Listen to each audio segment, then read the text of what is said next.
Hello, my name is Kevin Filich. I'll be talking about the Armenian Genocide and why the United States didn't recognize it until a century after. The Armenian Genocide was considered the first genocide of the 20th century. It started in 1915 and ended around 1923. It came to a halt because the Ottoman Empire fell and then became the Republic of Turkey. The Ottoman Empire was ruled by the Young Turks, who believed in the religion of were Muslims, and the Armenian people were Christians. So you could consider this genocide religion-based. There's about 1.5 million Armenians living in now Turkey during the Ottoman Empire time, and almost all of them either died or became refugees by the end of 1923. The United States finally recognized the genocide in 2019, almost a full century after it had happened. This was because of Turkey's influence during World War I, II, and the Cold War. Living in the Ottoman Empire for Armenians was never easy, even before the genocide had happened, because of their religion. Many Armenians were poor farmers. They received harsh treatment from the dominant Turk nomads. They were living in a Muslim empire, so they didn't really have any representation in the government. They were also required to pay discriminatory taxes and weren't allowed to participate in government, which was the big thing. It's like with our founding fathers, there was taxation without any representation. Unfortunately for the Armenians, they weren't able to fight back or fight for their rights.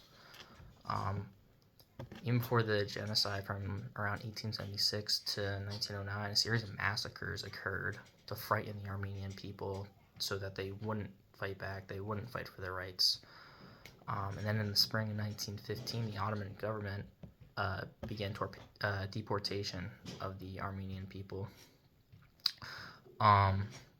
Very quickly, many Armenians died. They weren't given proper transportation, food, water. Many died from sickness, exposure, dehydration, starvation. They were forced to walk out of the empire. It was almost a death of walk.